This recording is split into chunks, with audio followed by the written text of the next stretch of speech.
প্রথম হচ্ছে ওই বাঘ আসিল তো, আলে ওই একটা লোকের এখানে পেট ব্যথা করছিল, পেট ব্যথা করলে পড়ে গেলে তো তারপরে খানিক পরে দেখে যে বাঘে গিলে ফেলা গেছে, মানে বাঘে যখন ছেড়ে দিলে তখন দিব্যু ভালো। এই হচ্ছে ঘটনা। বাঘে গিলে ফেললো, গিলে ফেলাইলো, গিলে আবার তারে উগরাই দিল, উগরাই দিলে দিলে তাহলে পেটে ব্যথা ভালো হয়ে গেল। তারপরে এই মাজারটা প্রতিষ্ঠা হয় মানে কত এই সালে? মাজার প্রতিষ্ঠিত সেই সময় থেকেই, কিন্তু নির্মাণ কাজ হয়েছে নির্মাণ কাজ এবং এটার উন্নয়ন, হ্যাঁ, এটার উন্নয়নটা হয়েছে কতদিন হলো?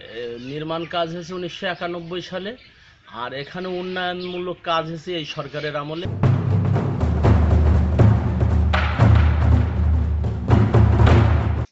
সুপ্রিয় দর্শক, আমরা এসেছি শাহ গাজী কালু চম্পাবতীর মাজার পরিদর্শনে। এটা ঝিনাইদহ জেলার কালীগঞ্জ উপজেলায় 12 বাজার নামক এলাকায় অবস্থিত। এই 12 বাজার এলাকায় আরো 12 আউলিয়ার মাজার আছে। আমরা সময় স্বল্পতার কারণে আজ শুধুমাত্র এই স্থানটিতেই আসতে পারছি বা আপনাদেরকে দেখাতে পারছি। অন্যদিন হয়তো অন্যান্য মাজারগুলোতে আমরা যাব এবং আপনাদেরও তা দেখাতে পারবো। তো আজ এই শাহ গাজী কালু চম্পাবতীর মাজার এবং এখানকার বৃত্তান্ত জেনে আসি। চলুন ভেতরে যাওয়া যাক।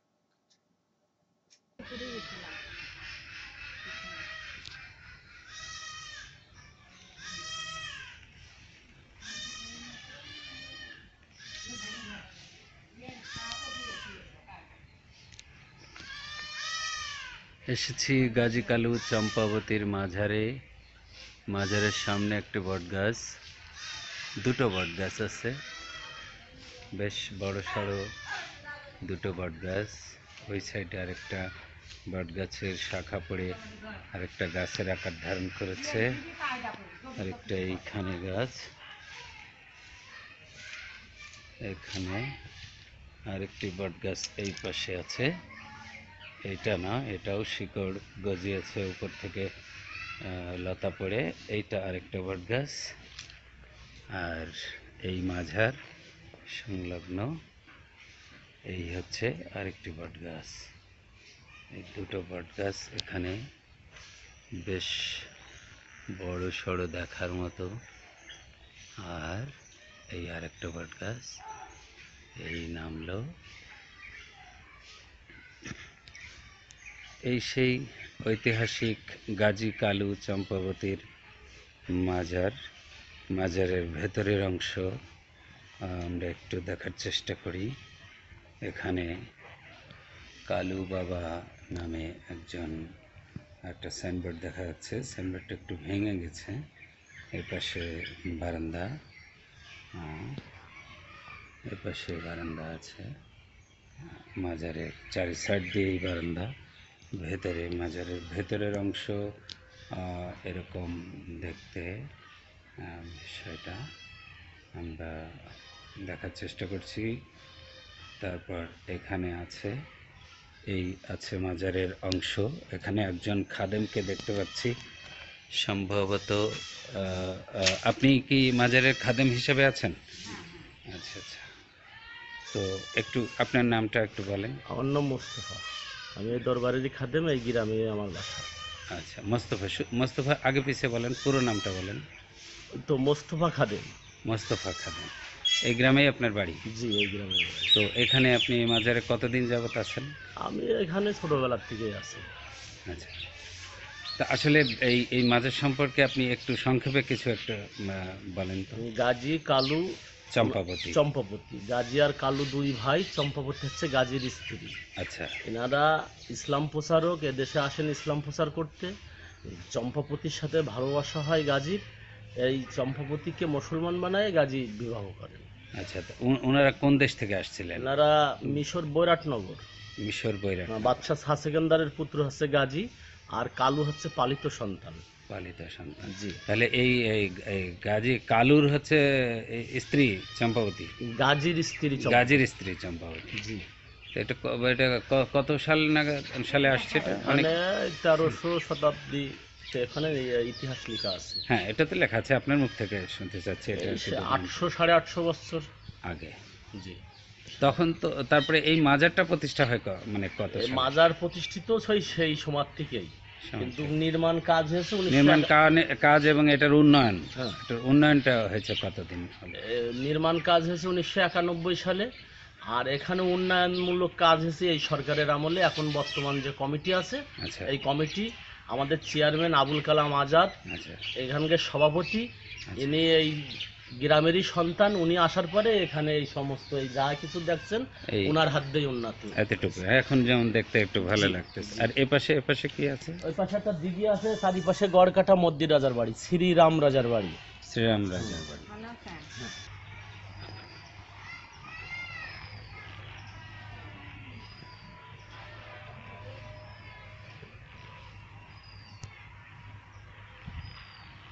এটা হচ্ছে মাজারের ব্যাক সাইড। ওপাশে আরেকটি বিল্ডিং করা আছে, ওখানে সম্ভবত ভক্তবৃন্দরা এসে জমায়েত হয় যখন তখন ওর জন্য। আর এখানে মাজারের গা ঘেঁষেই বড় বড় দুটো বট গাছ। এ পাশে আছে বিশাল একটা দিঘি।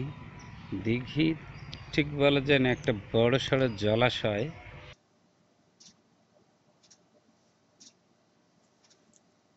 প্রিয় দর্শক, আপনাদের জ্ঞাতার্থে আরেকটি কথা জানিয়ে রাখি, এই জায়গাটা, এই জলাশয়ের মাঝখানে যে জায়গাটা দেখছেন সেটা একটা জঙ্গল। এখন একেবারেই পরিত্যক্ত মতো মনে হচ্ছে, যেখানে কোনো ঘর বাড়ি বা মানুষজন নেই।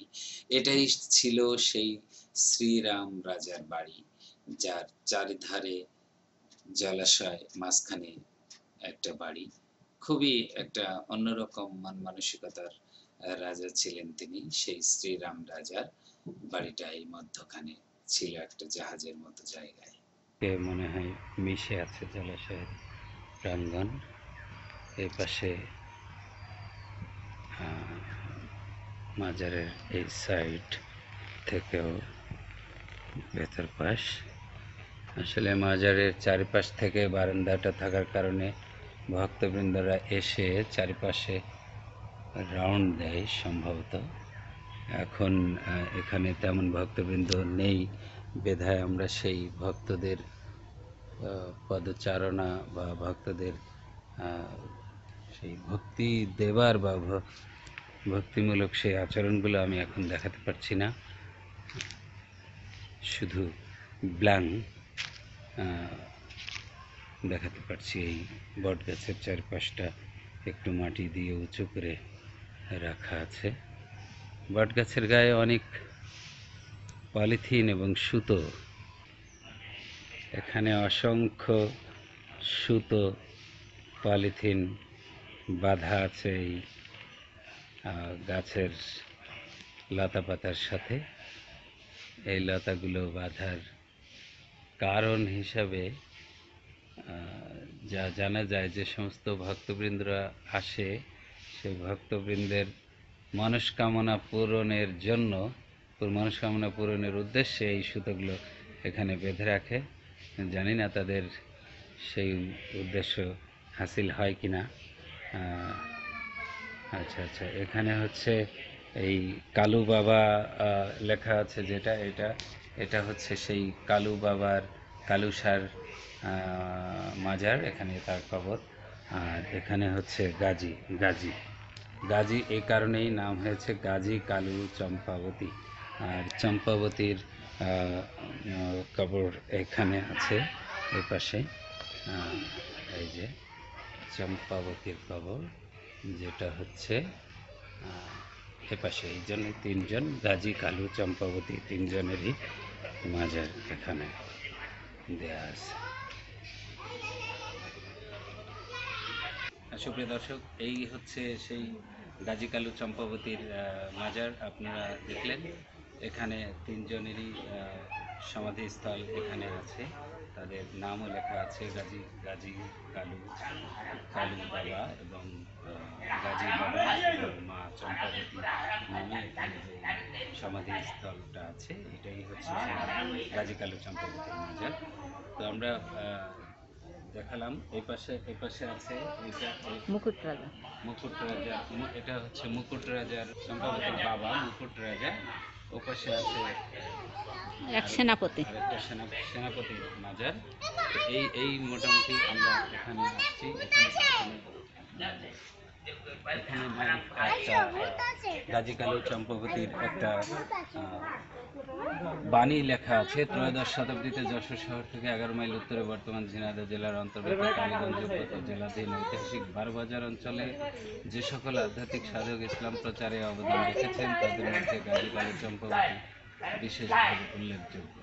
এদের সঠিক পরিচয় নিরূপণ করতে গিয়ে ঐতিহাসিকগণ নানা মত পোষণ করেছেন। এটা হচ্ছে সেই সেনাপতির মাজার। টোটাল মিলে হচ্ছে এই অংশটা। প্রিয় দর্শক, এই যে জায়গাগুলো দেখতে পাচ্ছেন, এই জায়গাগুলো একদম লোকে লোকারণ্য হয়ে যায় যখন এখানে লোকজন এসে জমায়েত হয় এখানকার অনুষ্ঠান উপলক্ষে, ওরস বা মাহফিল উপলক্ষে। সেখানে এত লোকের সমাগম, এই জায়গাগুলোতে তারা তাঁবুটা নিয়ে থাকে। এমনকি ওই জলাশয়ের চারপাশ দিয়ে যে জায়গাগুলো দেখছেন দেখা যাচ্ছে, সেই জায়গাগুলোতেও মানুষ তাঁবুটা নিয়ে নিজেদের মতো করেই অবস্থান করে। আর কিছু লোকের জন্য এই ঘরটা তোলা হয়েছে। ভবিষ্যতে হয়তো আরো ঘর তোলা হবে, যেখানে ভিআইপি কিছু লোক এসে যাতে থাকতে পারে, যারা ফ্যামিলি নিয়ে আসেন, যারা একেবারে খোলা জায়গায় থাকতে অভ্যস্ত না, তারাও যেন এসে থাকতে পারে, তাদের জন্য এই সুব্যবস্থাটা করা হচ্ছে। দর্শক, আমরা এবার শুনবো গ্রামবাসীদের মুখে কিছু কথা। আপনার নাম কি? আমার নাম ইব্রাহিম। ইব্রাহিম, আপনি এখানে কতদিন যাবত আছেন? 3 বছর। 3 বছর। এই গাজী কালু চম্পাবতীর মাজার সম্পর্কে আপনার ধ্যান ধারণাটা কি? আমরা ছোটকালে দেখতাম যে এই জায়গাটা খুব কঠিন জঙ্গল ছিল। সোজা বসেন, সোজা বসেন। কঠিন জঙ্গল হয়েছিল, বুঝলেন? হ্যাঁ। আস্তে আস্তে আস্তে আস্তে পর পরিষ্কার হতে হতে হতে হতে এই যে এখন যেভাবে দেখছি এইভাবেই। আমার বাড়ি এইটুকু। এখানে দেখলাম যে আরো অনেক ইয়া আছে। মুরব্বী, আপনিও কিছু বলতে পারেন। সেটা হলো এখানে দেখলাম যে এই যে গাছের সাথে অনেক এই ফিতে বা পলিথিন বাঁধা দেখলাম। এখানে প্রথম একটা বাঘ। বাঘটা এখন আর আসে না। আচ্ছা, আমরা দেখি সে বাঘ। আচ্ছা। আমার ওইসব পূর্ণিমা হ্যাঁ, এখন আর আসে না। এখন আর আসে না। না, আর এখানে প্রথম মাজার শুরু হয় একটা লোক এসে এখানে পেটে ব্যথা ছটফট করে পড়ে গেল। আচ্ছা, পড়ে গেলি তো তাকায় দেখে ওই পড়ে গেলি তো বাঘে গিলে ফেলা। আচ্ছা, এখানে একটু এদিকে আসেন। এই যে যে দিঘিটা আছে আপনার, বাঘে গিলে ফেলাইলো, ফেলালি তো তারপরে খানিক পরে ও লোকের পেটে ব্যথা সেরে গেলি ওখানে তখন ওই কি করে দেখে যে একটা চ্যাপটা ইট পাওয়া গেছে। আচ্ছা, ওর নাম লেখা ছিল গাজী কালু চম্পা। বিষয়টা আরেকবার বলেন তো আপনি একটু। এই জায়গা এদিকে আসেন তো, মানে মাজার এই সাইডটা ব্যাকে রেখে বলেন। প্রথম হচ্ছে ওই বাঘ আসিল তো, আলি ওই একটা লোকের এখানে পেট ব্যথা করছিল, পেট ব্যথা করলে পড়ে গেলি তো তারপরে খানিক পরে দেখে যে বাঘে গিলে ফেলা গেছে। বাঘে যখন ছেড়ে দিলে তখন দিব্য ভালো। এই হচ্ছে ঘটনা। বাঘে গিলে ফেললো, গিলে ফেলাইলো, গিলে আবার তারে উগরাই দিল দিলে তাহলে পেটে ব্যথা ভালো হয়ে গেল। আসলে হয়তো বাঘের মুক্তি ধরে আসছিল। ওই পেটে ব্যথা যখন ভালো হয়ে গেল তখন ওর ঘুম মতো আসলি, তখন কাল এখানে 3টা মাজার আছে পিরিত। হ্যাঁ, গাজী কালু চম্পা। তারপরে কে বললো? ওই লোক। ওই লোক মানে বাঘে যারা গিলে ফেলছিল সেই লোক। ওই লোক ভালো হয়ে। হ্যাঁ, ওই লোক খানিক পরে ওই স্বপ্ন দেখালে এবার উঠে এটা গেল, লোকজন দেখে ওখানে খুঁজে দেখে যে চ্যাপটা ইঠি লেখা রয়েছে গাজী কালু চম্পা। এরকম একটা পিলার ছিল। তারপরে আপনারা চোখে দেখেছেন? না, গল্প শুনেছেন। আর 900 বছর না 850 বছর ডায়েরি হয়েছে। তাহলে যে কোন ঘটনা? তাহলে এই ঘটনা আপনি শুনলেন কার কাছ থেকে? মুরব্বীদের মুখে শুনতাম। আচ্ছা, আপনি যেমন আমার কাছে বলছেন, আপনিও এরকম আরেকজনের কাছ থেকে শুনেছেন। মুরব্বীদের কাছে শুনেছি, আব্বা চাচাদের কাছে সব শোনা কথা। তাহলে অ্যাকচুয়ালি যে এখানে যিনি আসছিলেন, যে ইরান থেকে আসছিল, সেই বিষয়টা কি আপনার কি মনে হয়? ইরান তো আসেনি। আপনি কি করে শিওর হন যে ইরান থেকে আসেনি? হ্যাঁ, 12 আউলিয়া 12 জায়গায়। না, আপনি যেমন শিওর বলতেছেন না ইরান থেকে আসেনি, উনি তো শিওর বলতেছে ইরান থেকে আসছেন। তাহলে বিষয়টা কেমন? আমরা কোনটা বিশ্বাস করি? কালকে খাদেম। আচ্ছা, ও তো কালকে খাদেম, কালকে হইলো, কয়েকদিন করে চলে গেল। আচ্ছা। আবার শোনা যায় যে ইনাদের বাড়ি নাকি সাদ্দারপুরের ওইদিকে ছিল। এখানে পাওয়া গেছে বট গাছ, এখানে ওদের নমুনা পাওয়া গেছে। বট গাছ নমুনা পাওয়া গেছে এটা। ধরেন যে সঠিক সত্যটা জানবার উপায় নেই নাকি? না, মানে সবই কেউ বলতে পারে না। লোকমুখে শোনা কথা। লোকমুখে শোনা কথা তো অনেক দড়ি দেখেও সাপ হয়ে যায় অনেক হ্যাঁ। সময়। হ্যাঁ, ও আমরা যেটুকু জানি সেটুকু বললাম। হ্যাঁ এটাই তো, গাছে 10 গাছে জনের কথা মিলায়ে একটা তারপরে কনক্লুশনে আসা যায়। এখানে একটা লোক ওই যে সারা গাছ ছিল না, হ্যাঁ, ওই পাশে ওই যে পাশে গোল করে ই করতে গোল করে যেখানে ওই যে ওই সারা গাছের ওখানে এখন মাঠে গরু নিয়ে আসে, সে একটু আজ বুঝবো তো আসছে, তাই গরু খাওয়াচ্ছে, এর মধ্যে এই উত্তরে মেঘে দিয়া ডেকেছে, আচ্ছা। ডাকলেও মাজার মধ্যে দৌড়ে যাচ্ছে, আইসে দেখে যে দুটো লোক, একটা ডিয়া ডেকেছে মানে বৃষ্টি হয়েছে। বৃষ্টি হবে, হ্যাঁ, তা আইসে আইলি কথা বাবা এখানে এখানে মোটামুটি ওখানে যে বাউন্ডারিতে বসে রয়েছে এতখানি জায়গা নেই, দুটো লোক, হ্যাঁ, অনেক অনেক বৃষ্টি পড়িনি। তারপরে আচ্ছা। ওই লোক আসলি তো তারপরে কথা জলক ছাড়াই গেলে কথা যে আমরা ওই ভিতরে যাব তা হচ্ছে ওই রাস্তা কমনি, তা রাস্তা তো সেমনি আর বৃষ্টি আসছিল সেই ওই যখন দিয়া ডেকে উঠেছে তখনও দৌড়ে দিয়ে মনে করে তাহলে ছড়া গাছে ঘুরাই যায়, ছড়া গাছে ঘুরাই পানি পড়ছে না। তারপরে যে আইসে দেখে যে দুটো লোক ওখানে বসে রয়েছে, একজন হচ্ছে কালো মতো লম্বা আর একজন হলো সাপ দাড়িমুখী, দিয়ে দেন দাড়িমুখী, একজন হলো বাইরে পরিষ্কার এই গাজি কালি। আচ্ছা, তারপরে আইসে কথা বাবা বসে এখানে বসো, তা বসে দলক ছাড়াই গেলে তো কথা যে আমরা ভিতর যাবো কম নেই, এই কথা যখন বলেছে তখনও দেখাই দিয়েছে যে এমনি যাওয়া যায়। দেখা যায় তুই জানো কাউকে বলবি না, তোর এই এলে এই অমুক বারে আসলি তোর একটা জিনিস ডুবানে, অমুক বারে এখানে আবার আসবে এরকম সময়। আচ্ছা, তোর বাড়ি গিয়ে শুয়ে পড়ে খানি পরে কেকাই উঠলো, হ্যাঁ। কেকাই উঠলি তো তারপরে ও মা বাপের কথা কি হলো রে কি হলো, তার এরম এই ঘটনা আচ্ছা, বলি, ওর ঘালটারে মরিচকে মরে গেল মুরব্বী মানে আচ্ছা, আচ্ছা। আদা ভাই, এটা আজ বুঝ মতো ছিল। তো এরকম কিছু কিছু ঘটনা আর কি হ্যাঁ। ঘটেছে, তাই তো? ওই কেকাই করে দিল। তা সে থেকে এখন এখন এই যে বিষয়টা আপনার এই যে সুতো বেঁধে রাখে গাছের সাথে, এটা সম্পর্কে আপনি কি বলবেন? এটা মান্যত করে, তো সে মানত করে, এটা কার নামে মানত করে, কার কাছে মানত করে? মান্যত করার নিয়ম তো আল্লাহর দরবারে। হ্যাঁ, আল্লাহ আমি যদি ভালো হতে পারি তা আমি এখানে কিছু সাদকা দেবো, এই হ্যাঁ। তো সেই এখানে সাদকা দেবে কেন? তাহলে বসে মানুষ কত দূর উঠে গেল। তাহলে এটাকে ইসলামী আইন অনুযায়ী তো এটা এটা তো ঠিক না। সেরেকি, এটা তো সেরেকি, হ্যাঁ। সেরেকি। তা আপনারা তো যান না কখনো, বাইরের মানুষ এসে এই তাবিজ বান্ধে ওই থেকে যায় না? গাছটার অন্তত ভাজে ইট দেখা যাচ্ছে, আপনি একটা মানত করে গেলেন, হ্যাঁ, পরের বছর আসলে কি 5 বছর পরে আসলে ওই ইট আর ফেলতে পেলেন না, ফেলতে পারেন না ও গাছে খেয়ে ফেলায়, গাছের মধ্যে ঢুকে যায় না। ব্যাপারটা হচ্ছে আপনি গাছ মোটা হয়। যে কোনো গাছের নিচে আপনি যদি ওরকম একটা ইট আস্তে আস্তে রাখেন, রাখেন। সেই ইটটা তো আস্তে আস্তে ওই গাছে হ্যাঁ। চাপ হয়ে যাবে। ওই চাপ হয়ে ওর ভাজে ইট, আর এরা মনে করে যে ওই হ্যাঁ, গাছে খায়। গায়েবী কোনো ব্যাপার না হয়েছে। তাছাড়া কিছু না। তো এটাই আসলে মানুষ এখনো এরকম অন্ধ কুসংস্কারের সামনে আমরা দেখি, আমরা আছে এখানে এবং সাপ অন্ধ দেখেছি, বাঘ দেখেছি, কুসংস্কার বিশ্বাস করে। বাঘ তো আগে জঙ্গল যত ছিল সেখানে বিশাল বাঘ থাকতো, চিতাবাঘ থাকতো মানুষের গোয়াল ঘরে। ডালির পা। আমি দেখেছি আমার বাড়ির সামনে ডালির পা খোঁড়া, ডালির বাঘ। ওই গোয়াল ঘরের ইয়াতে এসে চিতাবাঘে বাচ্চা পারতো, সেটা আমিও দেখেছি।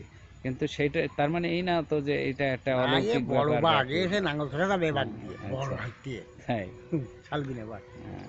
ওই ওর ডালির পা। ঠিক আছে, অনেক ধন্যবাদ আপনাকে। আপনার নাম কি যেন বললেন? মোহাম্মদ আব্দুল রাজ্জাক, আব্দুর রাজ্জাক। এই গ্রামে বাড়ি আপনার? এখানে বাড়ি।